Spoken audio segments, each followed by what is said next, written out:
Hello everyone, Alistair Gold here. Yes, we have a victory to talk about. Almost kind of tempted to do it Johnny Drama style from Entourage, like victory. Inconsistent Tottenham, but they served up a derby victory. And they did it at a time and in a match when they really needed to do it. Newcastle just opened that door slightly with their defeat against Liverpool. And obviously they've got a Carabao Cup final. And I think they're away at Man City after that as well. So that door was a little bit ajar for Tottenham to kind of barge their way through. And it's a big if they can do something decent against Chelsea this coming weekend, they might actually take a bit of a grip on fourth place. But lots to talk about before we even start thinking about the good times. But this was a good win. It was. It wasn't one for the purists. It was not. At half-time, I think pretty much all of us were thinking, ooh, wow, one of those games, a real thriller. It was decided in the end, really, by two moments of real quality.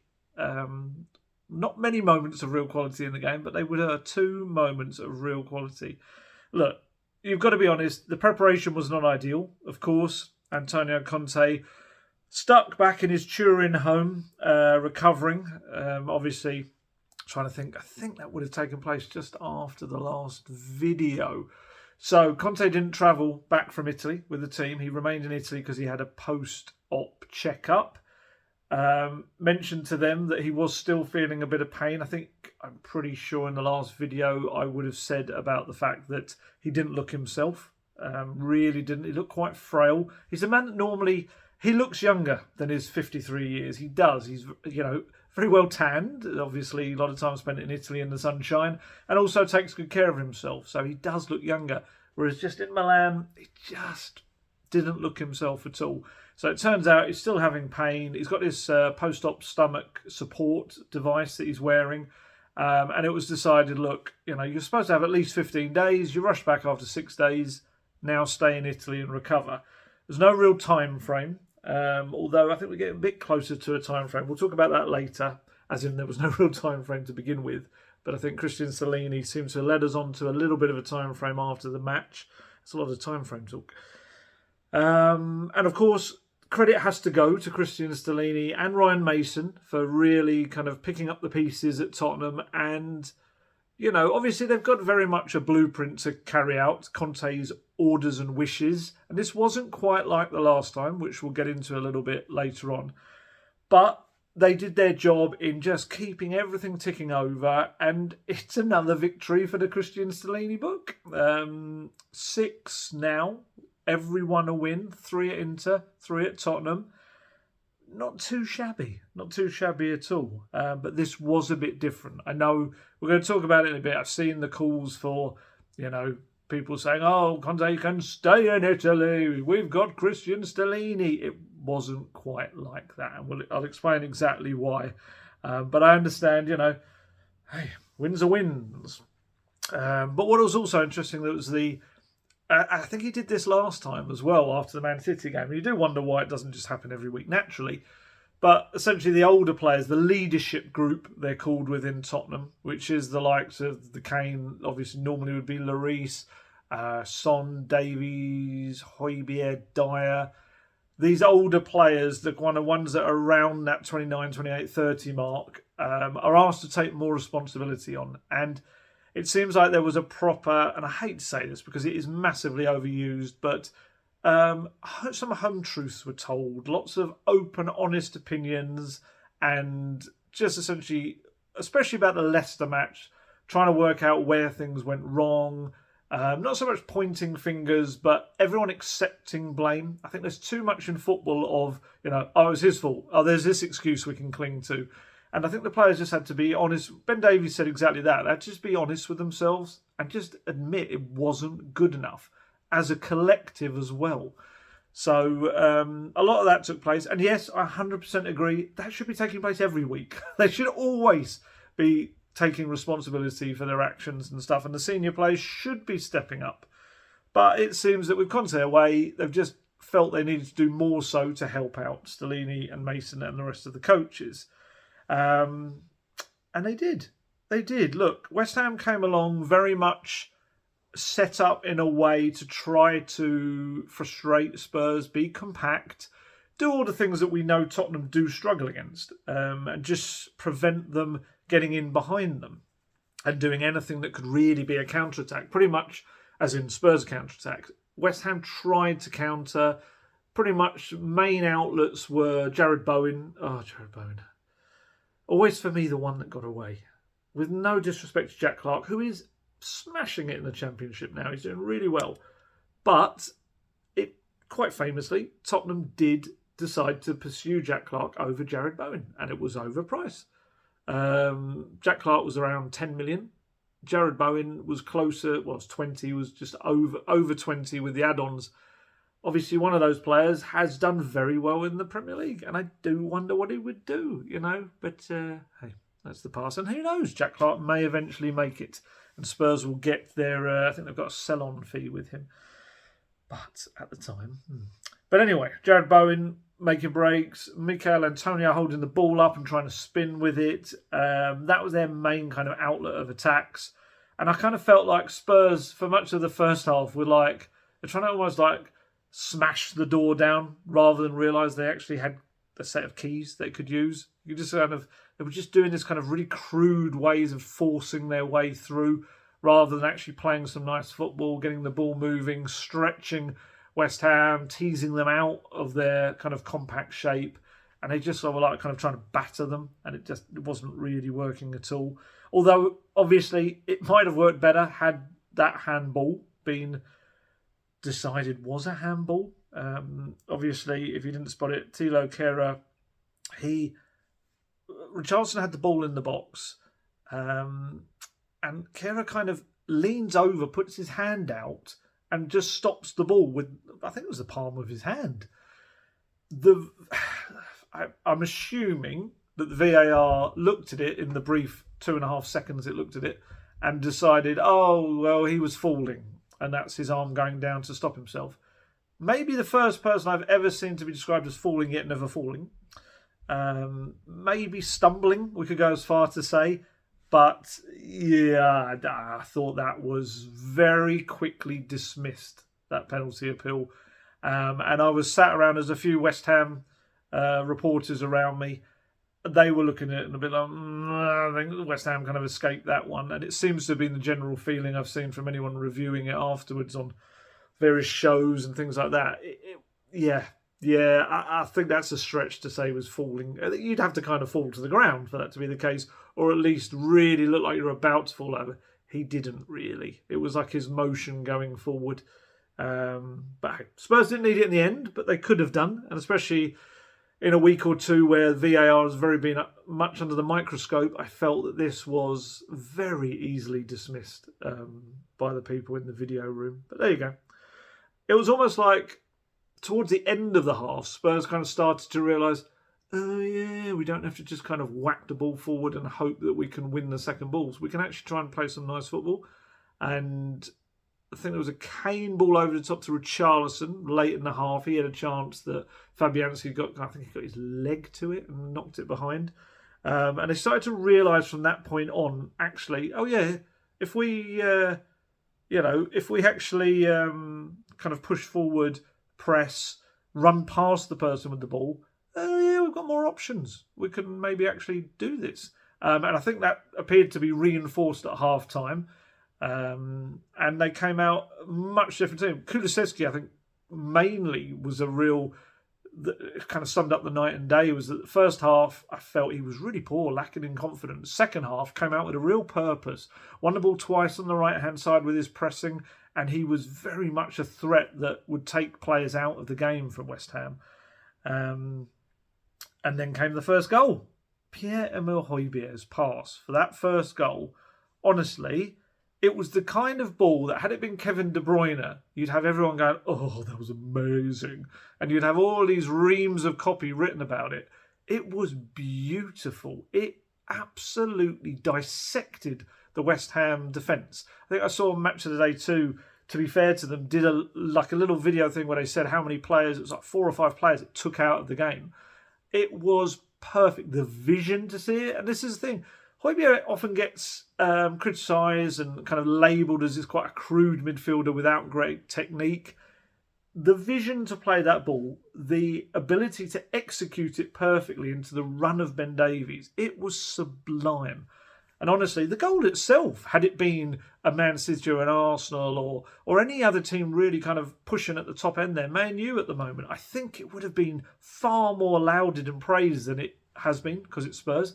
The ball was perfect. Davies' run was fantastic. The movement, got in there, took a touch, surged past the man, perfect ball across, waited perfectly for Emerson Royale coming in, and he just, honestly, centre forward Emerson Royale just stroked it in the bottom corner. Fabianski was absolutely helpless, just stood there watching it go in.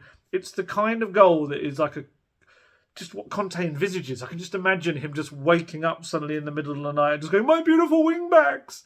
It was one of those kind of goals, and his wife would say, "Calm down, dear, you're having another one of those dreams about wing backs."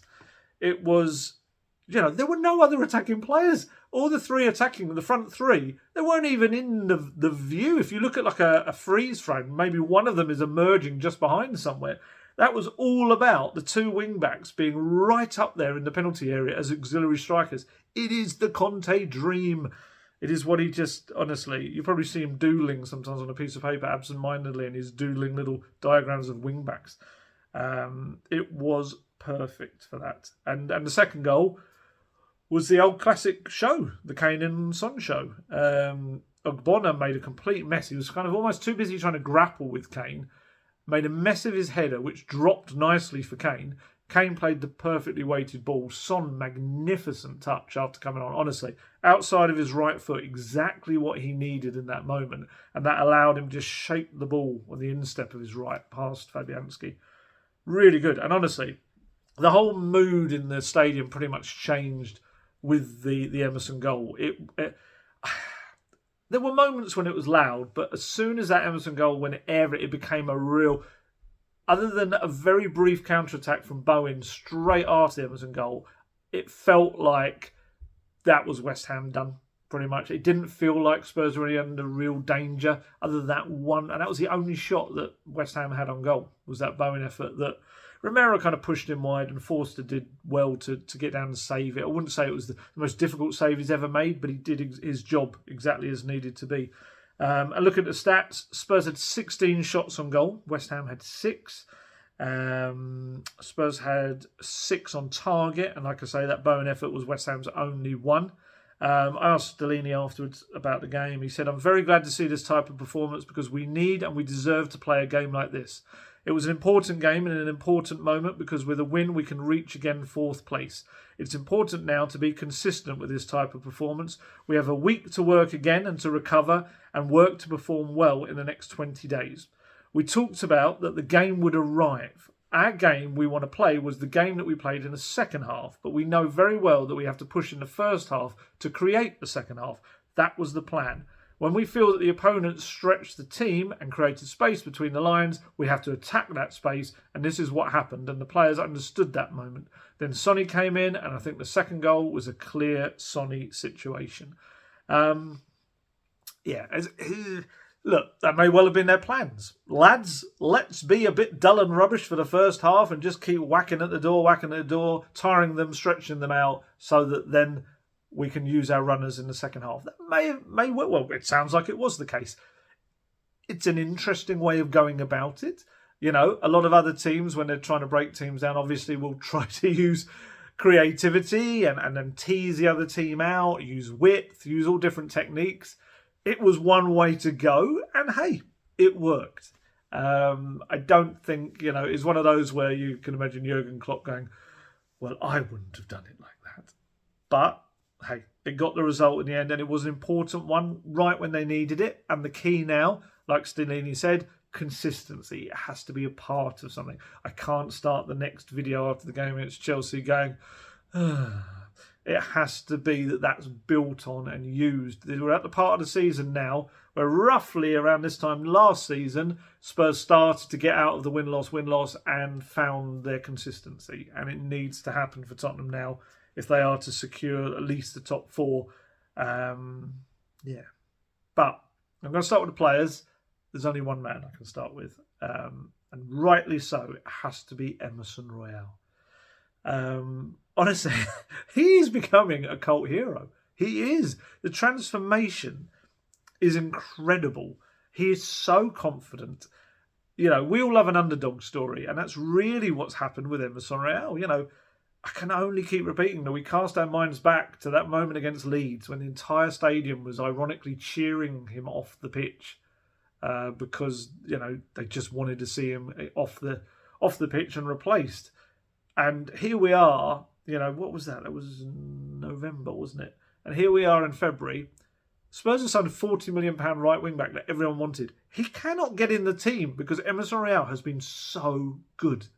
He really has. And it's honestly, it's lovely for him because you won't find many more hard-working players in that Tottenham squad, many more popular players in that squad. Even when he wasn't playing, he is a smiling presence, pushing other players on. He's got this lots of the other players have spoken about this kind of drive and hunger he's got in the dressing room. It doesn't matter whether he's playing or not, he just pushes everyone on. He doesn't sit there and sulk. And that's why you see when he scored that goal, the delight of his teammates. They just bombarded him from all sides. Look, we know he's not that well versed in the ways of attacking. He's not. Even yesterday, there were moments that arise in every game he plays where the ball is passed to him on the edge of the penalty area on the right-hand side, and he doesn't really know what to do with it. He'll hesitate. He might play, you might have just heard indie bark in the background, which means my wife's home. Don't worry, he's with my daughter, because I haven't left him on his own. You'll see him just hesitate with the ball, Emerson, not Indy, and he'll kind of be torn between, do I run with it, do I cross with it, or do I just play a safe pass to someone? And he often will take the latter. If you look at his crossing stats, I'd imagine, and this is based on most of the ones I see, he doesn't cross the ball in that much. He will look to pass it on to someone who can do that, I suppose in his mind, better than he can. But, and I've said this before, he's just got a fantastic instinct for attacking movement. Whether he doesn't know what to do with the ball when it comes to him, although he did yesterday, very much so, he's just got this ability to time his runs and know when the attack demands him to be in the box. It's something clearly they've worked on with him, and he has absolutely taken everything on board, and it massively bore fruit yesterday. There was none of this deer in the headlights look that he can be when he's on the edge of the box. He was very much, he saw Davies running. And actually, there was a moment in the first half, I think it was, when Davies slung in a cross and the only person in the box was Emerson. All the other three attackers were outside the box. So it very much shows that he's tuned in to knowing when to make that run.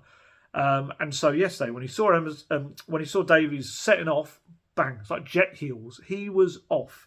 And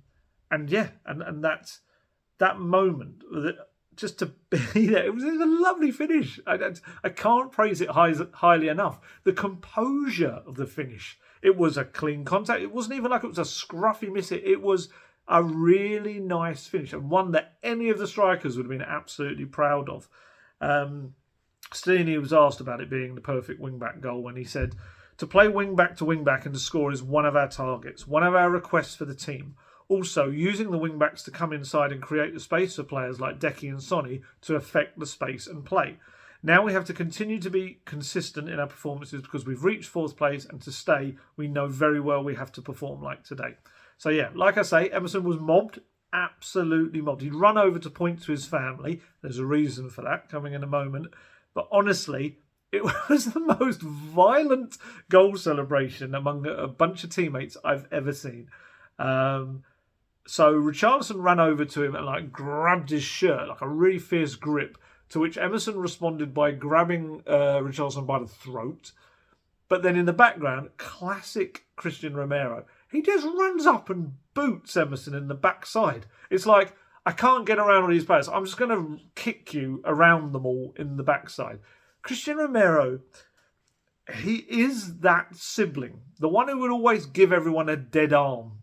And I've said it before, I think he likes to hurt people in an affectionate manner. Honestly, it's like, that's how you know he loves you. If he gives you a whack, you know that he's fond of you. And I don't mean like a whack kind of tackle, like an affectionate whack. And he's always, I remember Dyer scoring and he slaps him on the head. I think Sonny had a slap in the head and it was after he'd fractured his cheekbone as well. And then he finishes off his celebrations with Emerson yesterday by putting a head-to-head and almost butting him away with his head. It was so weird, yet so Romero. It's very funny. And I didn't realise at the time, Emerson didn't even notice that Romero had kicked him in the backside. It was only, he put a video, someone must have shared a clip with him, and he put a video on his Instagram story of the moment that Romero runs up and kicks him. And he put the caption underneath, "Cootie, I'm going to kill you," with laughy faces. It's just weird, dysfunctional relationship. But yeah, it was quite funny. It was. Oh, and what I was saying about the family stuff, he did the old classic celebration. He asked for a ball boy for the ball, shoved it under his top to make like a pregnant belly, and pointed, I think he did the old thumb in the mouth as well. And it turns out that he is going to become a dad. 24 years old, he's going to become a dad for the first time. His girlfriend is expecting a little boy, apparently. So that's lovely news, and what a brilliant way to celebrate that as well. Yeah. And what was also really nice was, you think back to those cheers, the ironic cheers that he got when he came off against Leeds, and what happened yesterday, it was essentially the Emerson Royale Appreciation Society. Everyone had membership cards, laminated membership cards. They were singing, "He scores when he wants," Emerson Royale, "He scores when he wants." That must have lifted him so much. Well, it did. You could see it on the pitch. I've never seen a player's confidence so high. He was doing everything. Perfect sliding tackles, which were getting huge cheers. Interceptions. He did his customary one no-look pass he does every game. I swear he just does it for the highlights reel. It can be the most pointless no-look pass in the world. There can be no one around him that's even going to be fooled by it, but he'll still do it just for that highlights reel. And I'm absolutely there for it. It's fantastic. And honestly, it's not like it was a one-off. In the last 3-4 weeks, pretty much since they really started to close in on Porro, Emerson has been fantastic. He really has. And as someone that has criticised his suitability for the wing-back role, absolutely hands up and fair play to him, because he's almost kind of tried to overwhelm the things he can't do with making everything he can do so top-notch. And honestly, people love a fighter, and I think they're really responding to it. This is a guy who everyone expected him to leave the club. Tottenham were willing to listen to offers for him from Italy and Spain, and Emerson just went, "No, I love it here, and I'm going to prove you all wrong." And Porro is sitting on that bench. Porro probably thought, "Lads, I'm rocking up at Tottenham as the undisputed right wing back. I'm going to play every minute." Emerson Royale went, "No, you're not, lad. I'm absolutely going to take this shirt and it's going to be mine." And yeah, fair play to him. I tell you, he's not only becoming a cult hero, but his English is really good. We were told a couple of weeks back that he'd been asking, "Can I do some interviews in English? I think I'm ready." And he did a notice for Spurs Play yesterday, and it was very good.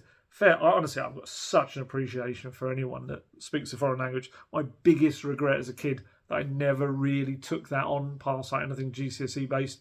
The last year or so, inspired by Ben Davies, funny enough. Ben Davies, I think it was his fiancée, or at the time, posted something about him doing Duolingo that went around and it made me go on Duolingo, and I've done Italian for the last almost a year now. I'm almost at my year streak, and it's just trying to make up desperately for lost time. So I am so impressed by anyone that can learn another language, and Emerson's he's doing it. Some little stats for you as well.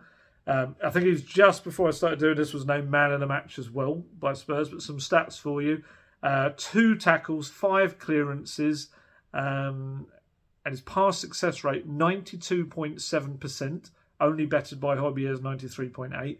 And he also played 2 key passes, 2 accurate long balls from both of the ones he attempted, and of course scored a goal.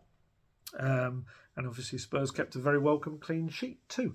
So Stellini said afterwards, Emerson played an amazing game. It's not the first time I've said it. Don't forget, at the start of the season, Emerson was amazing. He had some problems after the red card against Arsenal. Now he's back, and we want him to perform like this, to be consistent like this with all the team. So yeah, it's very heartwarming. It is. It's lovely when you see someone that's been at their kind of lowest ebb, absolutely turning it around, and he just had the whole stadium eating out the palm of his hand. It's so good. And right now, you would not swap Pedro Porro for him. You wouldn't. I even thought, I must admit, I thought yesterday, because they had so many defensive players down the right in Romero and Skip on that right-hand side, I felt they could probably have got away with playing Porro. But they didn't need to. Emerson, the goal scorer, was there. Look, Porro's going to get his chance to kind of put that dodgy debut, that kind of sluggish debut behind him. Nervy debut is probably the best way to put it.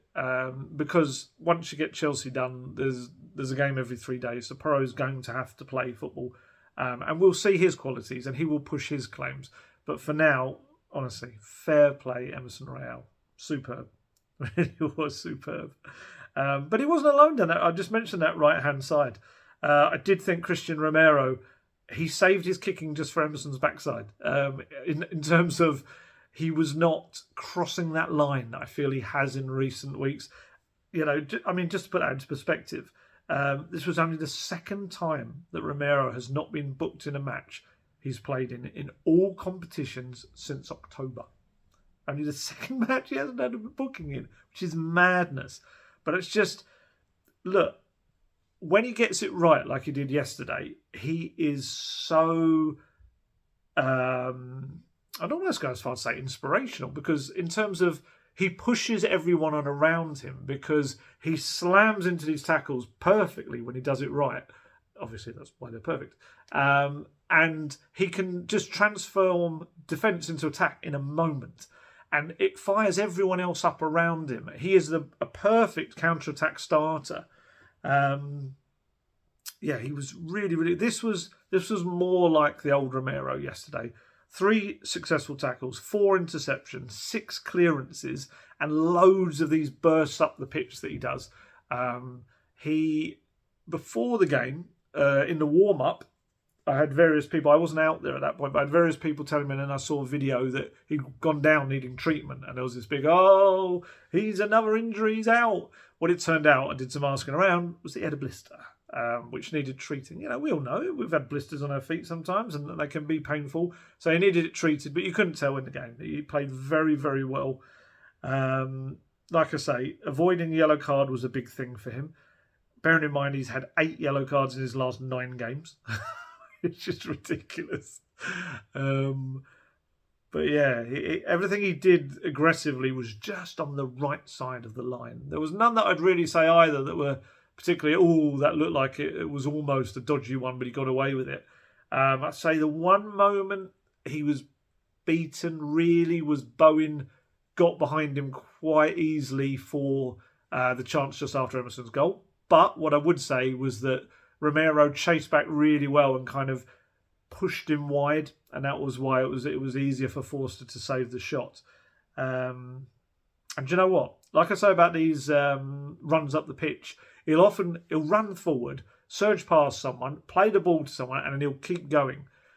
At some point, I predict before the end of this season, he's going to score a great goal. I think he is. I think he's going to do like, you remember Jan Vertonghen would do that? He'd pass it off and run on.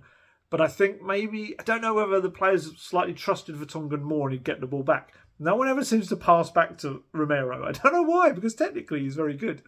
But he just very rarely gets the ball back. But I do. I predict that he'll score a goal that we'll all be kind of talking about before the end of this season. Yeah, he was good. He was very good, and he deserves a lot of praise for that one, especially after I felt he'd had a few poor games, especially I felt in Milan. He had a really tough game up against Hernandez. But this was him. When he's on song, I kind of feel like Spurs' whole defence really kind of buy into it as well, and they're a better unit for it. I thought Dyer was reasonably... it was solid, really. I don't remember him doing anything particularly wrong. I think I remember one aimless kick early in the first half. That was about it. Clement Longley, slightly shaky first half, but he got a bit of bang to the head, which looked quite worrying. But in a strange way, it was almost like it kind of... I don't want to say knocked some sense into him, but oddly, his game was better after getting the whack than it was before it. I don't know why. But no, he was very, very good. And the other player who was on the right of the midfield, Oliver Skipp. Oliver Skipp was excellent. He was really, really good. Obviously, we've spoken about him in Milan. He was the less eye-catching of the two players with Sarr. And I think there was a lot of people... I knew... When did I know? A day or so before the game, that it looked like Skipp was going to get the nod in the midfield. And obviously, when I put my predicted team out, you had various people, and I understand it completely, saying, it'll never be Skipp in a million years. Sarr was so much better. But I think the difference was that what Sarr did was very eye-catching. There was a lot of skillful moments, very nice moments, and he will get lots of minutes as this season goes on. He's going to have a big part to play. But Skipp did all of the dirty work, really, the stuff that you don't notice. And the thing that the Spurs coaching staff love about him is how tactically intelligent he is. He is always reading the game, and he's always looking at where there's gaps that he will need to cover. So that, I remember there was one bit late yesterday when I think Romero had gone up the pitch, and actually Skipp suddenly, West Ham counterattacked, and Skipp was suddenly in the right centre-back position of the back three. And also Emerson was up the pitch. He was kind of covering centre-back and the right side as well. And he waited, he held up the player until Emerson got back and was able to help him. And it was stuff like that I think really speaks to the coaching staff. And I think, when you're playing a derby, in a derby, I think you definitely need to fight in. I think it did make sense that I think Skippy was going to be that man. He's had a lot of derby experience already with Tottenham, despite the fact he's only 22. And he's going to put himself about. It's not to say Sarr won't, or isn't, or doesn't, but Skippy's just got that little bit more experience right now, and probably you could argue he's the tougher tackler out of the two. He did some opening 10 minutes. He did some massive sliding tackles, crunching things that was superb. And unfortunately, he did one that wasn't so good, and it caught Antonio, got himself a yellow card. But what I would say is that he absolutely, very much like Bentancur, he got the yellow card, but you never felt that he was in danger of adding a second to it. He was very controlled. Obviously, it restricted slightly what he could do when he was sliding in. But he's got this ability, Skippy, that it looks like he's been beaten, but he hasn't. He kind of jockeys alongside the player as they're dribbling, and he slides in with like a hooked challenge that takes the ball away from them. Even sometimes his leg can be facing backwards, and he managed to scoop it away. I can only remember a couple of moments where he maybe lost the ball, but other than that, I felt it was another very, very impressive display from him. And it's kind of been coming. We had the cameo against Preston, where I felt he really started to show signs of himself. I felt in Milan, he was excellent. And this really it was almost like he'd stepped off the Milan pitch and started this game. It was very, very good. I should point out, Højbjerg, it was his 200th Premier League appearance as well. Quite a landmark for him too. Skip stats, that was difficult to say. 4 tackles, 1 interception, 2 clearances. And what I would also say about his passing, I feel he sometimes gets unfairly chucked in this basket of, he's another insert Spurs Academy midfielder's name here thing. sideways passer. He's actually not. When you look at him, he's not that kind of player. He actually tries to recycle the ball really quickly and tries to move it forward very quickly. He pinged a couple of balls out to the side of the pitch as well. Actually, I've got the stats here. 1 key pass and 2 of his 3 long balls forward also found a teammate. And he also likes a bit of a drive forward. There was one second half. Yeah, it was after... I'm trying to remember if it was between the goals or after the second goal. When he drove through the middle, beat a man or two, played it out to Davies, who hit his shot into the side netting. Honestly, really good game from Skippy. And what I find quite exciting in a way is that, and certainly this is speaking to people around him, know him very well as well, he's not 100% match fit yet. Because obviously, this is his first 2 starts in a little while, really. Back-to-back starts, definitely. And I'd say 1, maybe 2 more games, I think you'll see absolute full Skippy, if that's the thing. But you know my thoughts on him. I've watched a lot of him from academy football. I know his game kind of inside out, having seen him first play.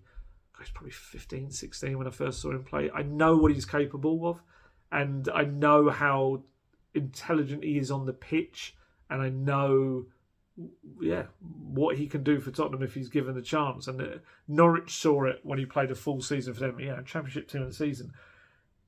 I think he and Sarr are going to share a lot of the game time. I think Højbjerg's going to have rest as well, so I think the 2 of them will start again. I think all 3 of them are going to have to, injuries aside, please no injuries, but they're going to get a lot of game time. And I think Skippy is going to really show what a player he is. This is the guy that Mourinho said there was going to be a future Spurs captain. This is the guy that Conte said was an important player for Tottenham, not only for the future, but for the now. And Stellini said about him afterwards, just before I say, when he went off in the 89th minute for Sarr came on. Was it Sarr? Yeah, I think it was Sarr came on for him. 89th minute, got a standing ovation from the crowd, which was brilliant. It was absolutely fantastic. Stellini said, Skippy was amazing. Also, in the last game with Pape Sarr, he repeated that performance. Now we see again the Skippy we knew when we arrived here.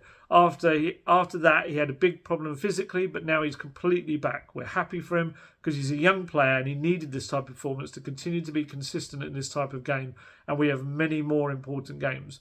Skippy, when we arrived here, we discovered this type of player. We have lost Skippy for a long time with that physical problem. We're sad for that, but we had to wait for the right moment. He's a young player who needs confidence, needs to feel everything perfectly around him. He needs to play.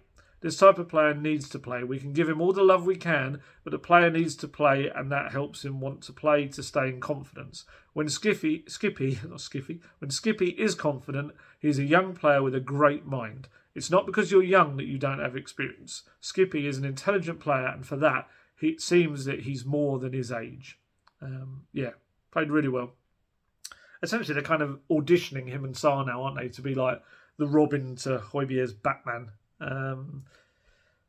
You'd say that on this evidence that Skippy's the one holding the cape at the moment. He is really. You'd imagine against Chelsea, another derby, that he'll get the nod.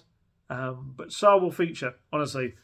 You've got, straight away after that, you've got Sheffield United, then you've got Wolves, then you've got the Milan game again at home. Honestly, they're all going to get minutes. We don't have to worry. And the beautiful thing about it is both of these young players have shown that they can be trusted. And that's huge for Spurs. Sonny. We have to move to Sonny next. Another person that was a good day for Sonny. This was only the 2nd time this season that he's been started on the bench, which is remarkable. When you obviously he has not had the season that he'd wanted, and to start only the 2nd time that he's been on the bench is, I guess it shows how much Conte and the coaching staff believe that in him and that he will turn it around in any game. Obviously, it hasn't been the case for all of this season. But do you know what impresses me the most about Sonny? He does not look for excuses. He does not. He did an interview, I think it was with the Daily Mail ahead of the game, and I thought it was a brilliant interview because Sonny's always been very honest about this. I know there's this need to protect Sonny, and I understand that. He is He's a wonderful player. He's a treasure of a player, not just for South Koreans, but also for Spurs fans. And I get this, that he kind of this need that he needs to be protected, but he doesn't. He doesn't. He's more than capable of talking for himself. And you'll find that in every interview he's done this season, he's always been the first to say, no, it's about me. I have not been good enough. I know the levels I can play to. You saw it last season, but I have not reached those levels. Look, he could throw the excuses in there. He could say, the guy had a fractured cheekbone in November. He could chuck that out there. He could say, I was knackered and went to the World Cup. I'm still knackered from that. He could say that. He could blame Conte's system. He could say, look, what I said earlier about Stellini saying that the wing-backs cut in to allow room for Sonny and Richarlison to go out wide. Maybe Perisic doesn't do that enough. Maybe Perisic is taking up that left-hand side too much and Sonny isn't running there. Although my counter to that would be, I actually feel like the best version of Sonny is the one where we see him more centrally overlapping Kane. Like exactly for the second goal yesterday, when we see him running through the centre and knowing when Kane drops deep and running through. I'd say he is fantastic on the left, but actually I kind of feel that he does better work almost through the middle. He could chuck any of those excuses in there if he wanted to, but he doesn't. He's more concerned with what he's doing than looking for other people to blame. And that is, honestly, a massive credit to the guy. And it kind of shows just what a class act he is as well and why he's reached the level he has. Because, doesn't look for blame, doesn't look to protect himself, just says, right, no, I haven't been good enough. I need to work harder. And I noticed, actually, it was quite interesting. If you remember back to the Leicester game, when he came on as a sub, when he scored, he looked really angry. It was really like, showed you kind of thing. Whereas I felt this time around, not that he would have liked being on the bench, of course not, but I felt maybe he would have accepted it that little bit more. Because when he scored, he was just delighted. It was utter delight on his face. And I think that also showed that he just knows. He's just had a tough season. And every player goes through a season where it's a tough one. They do. They'll go through seasons where they haven't been able to contribute as much as they would have normally done. And this is just Sonny's one. Hopefully he just gets it out of his system. And I still kind of feel, I think if you look at the last month overall, I think you're seeing a Sonny that is getting back to somewhere. Yes, he's had a couple of games in between where he hasn't been on the ball, but I feel overall it's been a better Sonny, and I think that will continue. But yeah, these are his quotes that he said that where I was really impressed with him. He said, "I'm not blaming that." It was talking about the cheekbone injury. "I'm just really frustrated. If I wasn't, then I would be crazy. I'm really honest about this. I have a chance to help the team, but I can't seem to do it like last season. It is difficult. I'm always watching my games back and trying to improve and see what I can do better. I've had some unbelievable previous years that I won't forget, but sometimes bad times make you stronger, and I'm just trying to speak positively now. I know the fans want more from me. So do I. I agree with them 100% when they criticise, and I feel sorry for the team. And I feel sorry for the fans and the club. The expectation has been high because I have done well for so many years. I have to do that again." And I just honestly, not that I could really respect him any higher because I had such a high respect for him anyway. But just when I heard those quotes, I was just like, it's just classy. It is. I've seen some unpleasant stuff on social media. I've seen fellow journalists really attacked unpleasantly by people trying to protect Son. It hasn't been nice. And this is, I must stress, this is not saying that all Son fans are like this or anything like that. I've seen lots of intelligent, reasoned discussion about Son and his form this season. But sometimes there's this very kind of closed thing of, no, I won't hear this. No, that's not true. And it's very much like, I don't agree. And I think you just need Sonny's words. I think Sonny's words cut through all of that. They do. It's just a man saying, I admit it. I haven't been good enough this season. I just need to improve. Of course, there will be aspects and there will be things that join together. There will be confidence issues as well that come of things. But ultimately, he knows that the only person that can improve his situation is himself. And he's going to do it. I'm certain he's going to do it. It's a cliche, But form is temporary, class is permanent. And I believe this is, well, no, I was going to say it's my hope, but I believe that Son and Kane together as a duo are going to click again. And that's what's going to make this end of the season, the business end, a big business end of the season for me, for Spurs. That's what I believe. And I think Sonny will drive it. And also, quite interestingly, I know there's certain people sometimes have criticised Conte for his use of Son. But actually, it's interesting, the quote from him about Conte, because we mustn't forget, Sonny played the best football of his career last season under Conte. He got the maximum out of him. So to criticise him this season when it doesn't really weigh up. Yes, you can talk about different players, different system, whatever. But ultimately, Conte got the best out of Son Heung-min last season. And he will do so again, I believe, this season. So what Son said about Conte, the manager's been having a tough time in his private life and we need to give him something back. I feel really sorry because he has given everything to me and I want to give him back everything he can possibly receive. I always want to give my best. We have a good squad and we need to stick together in this tough time and show unity. That's the most important thing. Because it's madness that this was only the third Premier League game that Sonny scored in this season. That's madness. He's so much better than that. I struggled to process that. I had to look it up before I wrote it in a piece this morning. I was like, really? Is it really only 3 games? It's just incredible. And, maybe Stellini's right. Maybe they use Richarlison as a bit of a battering ram in the first half to almost like soften up West Ham so that in the second half they're a bit more tired, a bit more stretched and Sonny could come on and do his thing. And he absolutely did. Like I say, that first touch was beautiful. It was exactly what he needed to take it into his stride, but also perfectly positioned for the slotted strike. It was beautiful.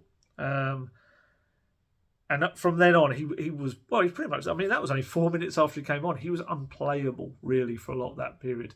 And I think the key now for him is to show that he's not an impact sub, because he is so much more than that. I really don't want to see Son reduced to an impact sub because he is better than that.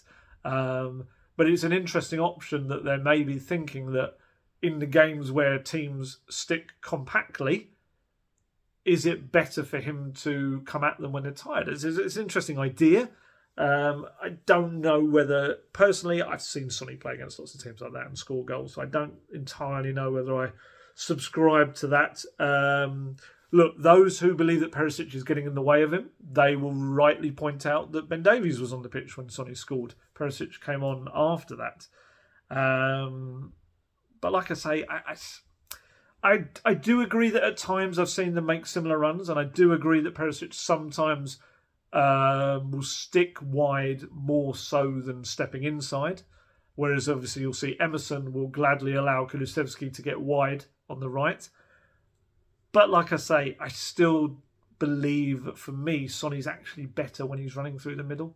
I think a lot of his goals, middle to slightly to the left, I think I'd probably feel that a lot of his goals have come from that area in the last couple of years. So I think by saying that he can only play on the left, it's almost doing Son a disservice. It's pigeonholing him into being a left winger, and he's so much more than that. So yeah, I don't subscribe to that fully, but I definitely believe they're a partnership that still need to figure out the kinks and tweak it and yeah, of course there is an element to that. But like I say, Sonny's saying no excuses whatsoever. It's about confidence. Oh, and also worth pointing out, he is now 2 goals off. He's gone past Teddy Sheringham to become Spurs' second highest Premier League goal scorer, because obviously football was only invented when the Premier League started. But he's now on 98 goals. So at some point, hopefully, maybe even against Chelsea, he might get those 2 goals that take him up to 100 Premier League goals, which would be superb. Only person ahead of him is Harry Kane, who's got 200. But yeah, that will come sooner rather than later. Here's what Stellini said about Sonny. We knew that Sonny's response would be perfect because Sonny is a perfect guy. But after the World Cup, sometimes it happens that the players are not 100% fit. In that moment, you have to take a decision. It's difficult with a player like Sonny to drop them, but you have to do it because we have a lot of matches. The risk is you lose a player for a long time, and we don't want to do it. We want to use Sonny in the right way. Now we had Richarlison back 100% fit, and we picked the team to play this type of game. The plan was clear. We had to fight in the first half, and when they stretch the team, we have more space. We can use players like Sonny and players to attack the space. And he was asked, when he said 100% fit, did he actually mean confidence rather than physically? And he said, no, the confidence is 100% for Sonny. It's physically that he needed to recover. When he played 5 games in a row, sometimes you can feel tired and you can feel something's not perfect. It's important for us that the player is mature enough to say this. It's important because you can't manage the performance of 11 players. If you have 11 at 100%, it is better to have 7 and 3 that are not performing well. But you need that they are mature and they speak with us. Sonny in this case was perfect during the week, but now we have time to manage him to play the next step with 6 games in 14 days. I should also stress, on a negative side of things, I was walking out the stadium and I saw that Spurs had tweeted about that Sonny had been subjected to racist abuse online.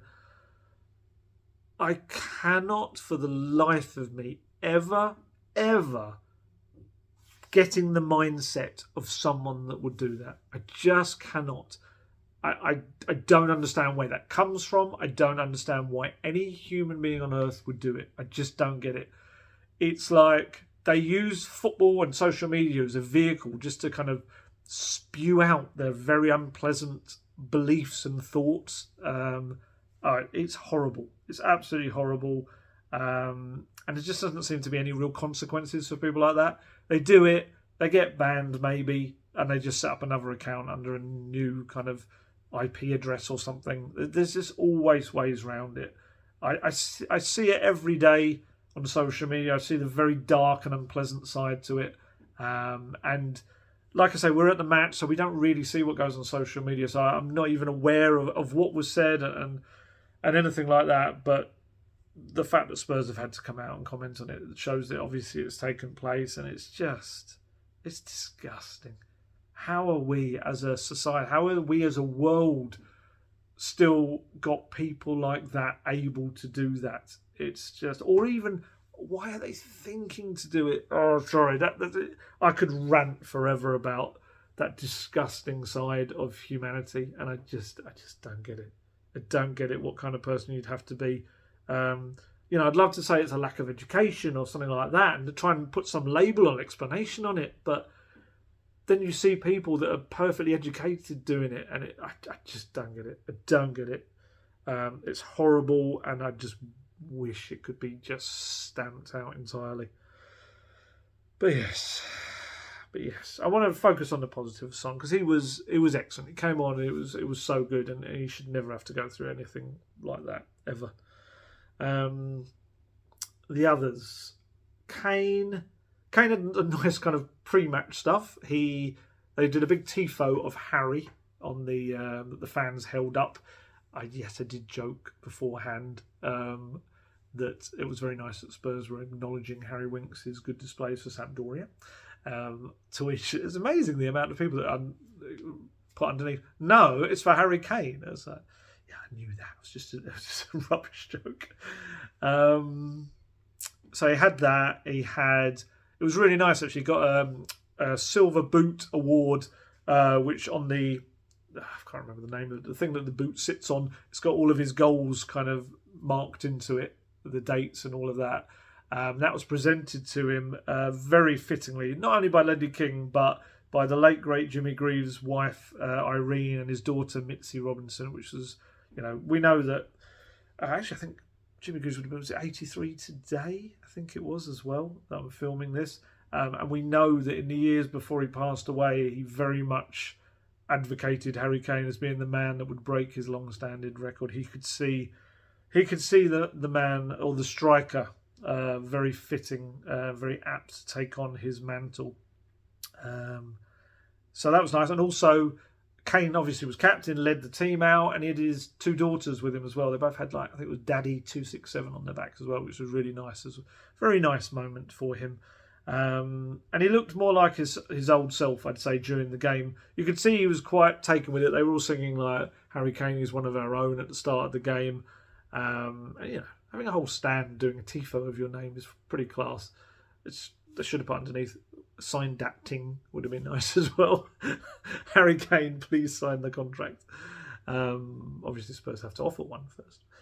But yeah, I thought that was it was nice, and it's strange actually because since he got that 267th goal, he hasn't scored since the few games since. I don't know why that is. He was fine yesterday. He was gave West Ham's defence all kind of problems. Used his body in that really kind of physical way. There was one moment where he earned a free kick where you could see him looking, and he got waited to be bashed in the back, and he goes forward and it's a free kick. The amount of times he does that, the amount of whacks he must get in his back from defenders rushing into him is incredible. And then the pass for Sonny was brilliant. Another Sonny Kane combination for the record books. He played well. He had that one big chance though. It was very uncharacteristically Kane. Unlike Kane, he really kind of shanked it to the left rather than putting it anywhere on target. So, but otherwise, decent performance. Kulusevski, like I say, very much two different halves. First half, really lacking in confidence to attack the ball. There was one moment where he cut inside and he thought, he's going to do his customary kind of curling shot, and he didn't do it. He kind of waited a moment and then kind of lost the chance. Second half, like I say, completely different, pressing high up the pitch. He did have a shot at Fabianski, had to kind of push away. Much, much better. And you'd think that probably they'll revert to Kulusevski, Kane and Son for Chelsea. I think. Richarlison was okay.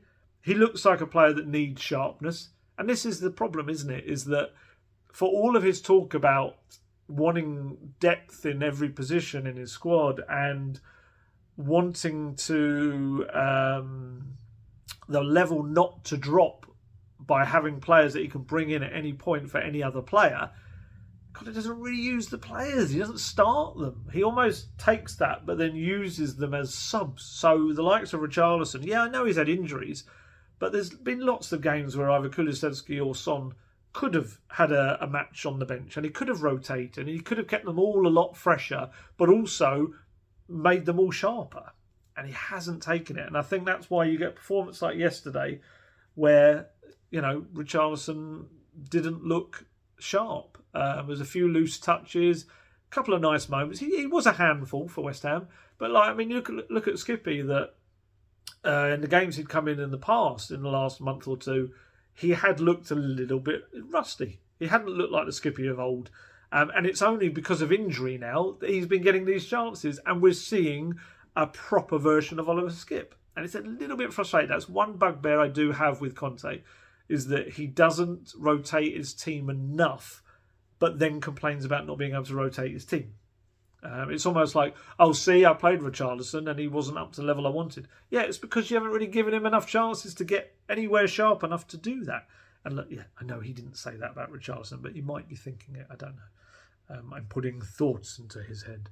We also got to see Lucas. Lucas' first appearance since November in the Premier League. So that was good for him. Poor old Danjuma didn't even get on the bench. Get off the bench. But there's a lot of attacking options up there as well, and I think you need to start seeing all of them in the months ahead, especially with the 3 games a week coming up very shortly before the international break. Against Sheffield United maybe in the Cup, do we see an entirely different front 3? Do you give Lucas, Richarlison and Danjuma the go? I know some people go, no, you've got to play your best players, but you can't keep playing what you would see as your starting 11 every game, because this is why you get the problems you get, and you also get injuries. We shall see. So, Stellini and Conte, I was going to talk about them to kind of round things off. There was a little smile on Stellini's face when I started the press conference after the game, and I said, keeping your 100% record going there, Christian. And you can see a little smile on his face, but it kind of, I didn't really go down that route with my question, but someone else did. And you could tell very quickly he remembered himself. It was almost like, inside I bet he's thinking, hey, I'm the manager, another win. But I think inside it's something he's probably proud of. And actually I asked him in the press conference ahead of the game, I said, is it strange for you? Like, the Spurs fan base are really starting to have a growing affection for you. Obviously winning helps, but is that strange for you as an assistant to have this spotlight on you? And he was like, yes. It's very strange. It really is. It's something he's never been used to before, and he's trying to come to terms with it. And yeah, he was jokingly asked during the post-match presser by someone that, what was the exact question? It was essentially along the lines of, obviously you've won again, 100% record. Will you be mentioning this to Antonio or even maybe Daniel Levy? It was like one of those questions that it was probably always going to get the same answer. But he said, no, this happens because Antonio is the gaffer, not because I am the gaffer. I only follow the project of his work, and the way he works is really clear. I follow this and I use my experience and I use a lot of the staff because we work in a team and we work very well. I'm very happy to work with all of them, especially Ryan Mason, because he helped me a lot. So that's understandable. And he was always going to say that. Look, I know, I've seen it on social media. I know that there are some fans that would like Antonio Conte to stay in Italy and they want Stellini to take over. I think, how would I put this? It's probably quite a simplistic view to see it as, oh yeah, Conte's not here, so this is Stellini ball and all this sort of stuff. I get it, and I can get why on the surface of it, it looks like Conte's gone away, so the boys will play, kind of thing. It's exactly that kind of thing. And he speaks very well, Stellini. He's cut straight to the point when we're dealing with him. He's very much, he's not like Nuno. He doesn't say like 3 words. He's very much, gives you what you need, and he says it in a very clear, concise way. And I imagine he's very much like this with the players. Actually, interesting, he said this about Ryan Mason. It's one of his biggest strengths. But I also think it's a Stellini strength, that he's able to take a lot of information and almost just extrapolate all the important stuff and get that across to people. And that's what makes him clearly a very good assistant coach. But people thinking that he has taken over and this is Stellini ball, it's not. It's not. It's really not. And that's exactly what he said about the game is true, really. He's not really changing things much up at all. He's using the Conte blueprint pretty much to the letter. He's even asking Conte during the game if he can make substitutions. They're having it's a very weird way of doing it, but he's asking permission and waiting for a message back to say, yep, which is not the most efficient way of doing things. Excuse me. Waiting for someone in Turin, and even his half-time words, him and Mason, were very much supplemented with notes and suggestions from Conte back in Turin. Sent them all ready for the half-time talk. But look, that's not to say they shouldn't get credit. Absolutely should get credit. The preparation of the players in the week has been superb, from what I understand. Talking to people around the players, I keep getting that feedback as well. And they've really used Conte's absence to kind of galvanise the group really well. And I think delegating more responsibility to the senior players has been a very important thing as well. And obviously you see Stellini trying to replicate and emulate, I guess, Conte's passionate leadership style on the touchline. He went mad at that penalty that wasn't given. He was absolutely going at the fourth official for that as well. And essentially, in essence, they've made the transition as seamless as possible for Conte not being there. But this was different. I mean, we saw against City, the change that you could definitely put on Stellini and Mason was the one to adapt to Bernardo Silva and put Dyer into this kind of roving role where he was kind of more giving Silva something to think about and following him a little bit more into the midfield. But on the whole, especially this time, the last time, very much, I think, from what I understand, Conte was pretty much in bed recovering and just sending the odd little message and stuff. Whereas this time, he was very much manager from afar, if you understand that. I think the last time he spoke to the players was Saturday night, but he was constantly involved with the coaching staff in the morning of the game and during the game. There was a real back and forth dialogue throughout from Italy from him as well. And actually, I got some quotes. Stellini explained it. He said, "Today was a clear balance because Antonio was completely involved. Yesterday, the day before, he wants to listen and hear our feelings and our sensation.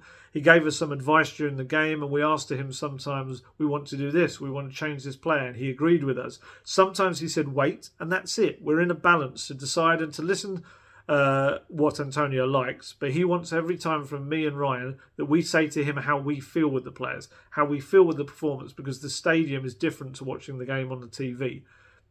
Which is absolutely true. We even notice this as reporters. Sometimes when one of us can't get to the game, some kind of transport issue, whatever, the experience of watching on the TV is so different. You get very much, you're restricted to what the camera allows you to see. So I guess if you're talking about fitness, you may not notice that at the end of a run, a player kind of put his hands on his legs and was absolutely knackered. You could tell he was probably in need of coming off. But also in shape, in terms of tactics, you can't see the whole pitch. It's very much, I guess this is where the armchair fans thing comes from. It's basing ideas on armchair managers, actually was the expression I meant, not armchair fans. It was basing the idea of form and performances on the elements you see of a performance rather than the whole thing. And I can imagine that's incredibly difficult to do as a manager, which is why he's having to rely quite heavily on Stellini and Mason. And he actually also told Sky after the game, I don't know why they've got him saying it as his surname, which is unusual. He pretty much says Antonio every way, but I'm going to read it as I found it. "Conte sent some text to the bench and they transferred it to me. He is good, he is fine, and can be involved in the game, so that is fine. Sometimes I want to do things and I ask him, and he allows me and Ryan. Sometimes he tells us to wait, and sometimes he asks what we feel about players and their stamina." Yeah, I'd imagine he'd say Antonio. Someone actually questioned me yesterday on Instagram about, he kind of said gaffer, Stellini. He does. Honestly, it's quite a common thing. Foreign players, they come over here, and it's quite, it's just an expression they hear straight away, gaffer. And it ends up, honestly, most foreign coaches and players use that expression once they come over here. It's quite commonplace. But what did surprise me was that he was asked about whether Conte would be back for the Chelsea game. And Spurs have been quite reluctant to put a time frame on it.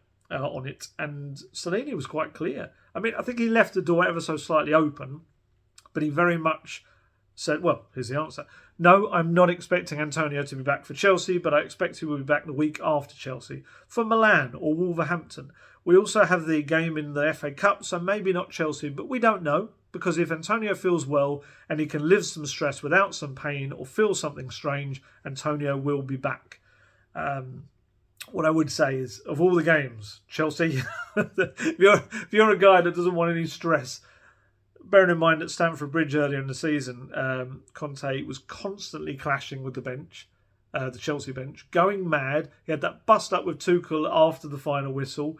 Yeah, I'd probably keep him away from that game because I don't think it would do his health any good whatsoever. I think those people around him have to say, Antonio, no. Just enjoy Turin. I'm sure it's lovely this time of year, but no. That would be mad, I think. What else? Oh, Destiny Doggy was there at the stadium. It was a bit of a low-key visit. It was... I think someone said there was a tweet went out that he was going to be on N17 Live, the whole pre-Spurs show thing. But I think that was a bit of miscommunication. I think it was always meant to be a very under-the-radar visit.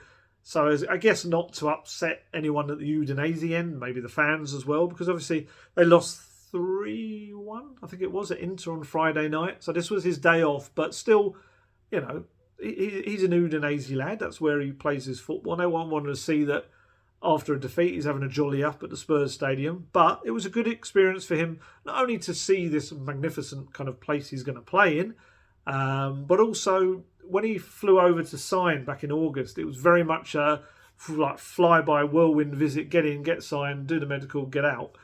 He didn't really have any chance to talk to his teammates or get to know them. So this was a little experience for him to meet them. And yeah, watch a game where they played well. And well, they won. And yeah, I think we'll look forward to seeing him down that left wing. He's had, what was his season so far? 3 goals and 2 assists in 19 Serie A games. He's still learning. He's only 20 years old. He's only recently turned 20 as well. So very much so, there's elements to his game. I think his coach, I read a couple of weeks back, was saying that, he's still got defensive elements he needs to work on, but attacking, very much a very talented player. And can't wait to see him, quite frankly. I think he's going to be a real terrific signing for Spurs, and I think this season is going to be so important. A bit like Sarr at Metz, big season really for Udoghi's development, and may end up getting an Italy cap by the time he's at Spurs as well. So yeah, and actually I think he sat among the fans, which was interesting. I'm pretty sure I saw that he was in the southwest corner among fans. So yeah, good game to come and watch though. We shall see him in the summer, and we shall see what happens with that left wing back slot and who is there and who his competitors are. But for now, got to stick on the present and everything. And what I find incredible is that this has been the most fragmented season in recent history. Obviously, it's had the World Cup slap bang in the middle of it, so automatically is that. But it's obviously also had so many difficult moments. It's had tragedy, of course, with Gianpiero Ventroni. It's had inconsistent performances. It's had bad long-term injuries to key players. It's had the 30-month ban for Fabio Paratici, who I noticed was up in the director's box again. It's keeping it very low-key at the moment. He's not in that dugout area where he always was, very much staying out of the public eye. But yet, despite all of that, it's March, or it's about to be March, not March yet. I'm jumping ahead slightly, but it's almost March. Spurs are in the top 4. It's just mad. They're 1-0 down at half-time in their Champions League last 16 tie against Milan with the second leg, whatever you want to call it, at the Tottenham Hotspur Stadium. They've got a 5th-round FA Cup tie at Sheffield United, who, yes, it's still going to be a tough tie. They're second, although they've had a couple of ropey results in the last couple of games. But, it's all there to play for.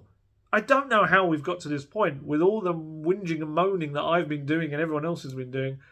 And it's really been a very strange Spurs season where they've very rarely been at their best. Yet they're in 4th place and in 2 competitions still to play for.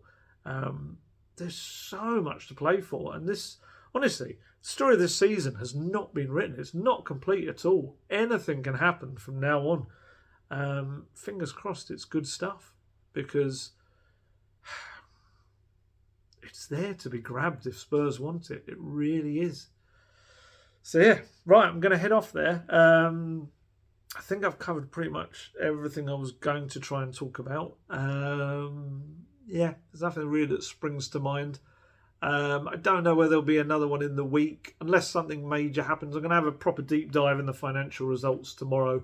The whole full 52-page thing has been released. So I'm going to have a proper look into that. If there's anything fascinating and fire from now, or if we hear any more takeover talk or anything like that, I might jump on, maybe do a loan roundup. We'll see. We'll see how things go. But if not, it will come after the Chelsea game, the next one. But we'll see how we go. But as always, stay healthy, stay safe, look after yourselves, and I shall catch you later. Goodbye.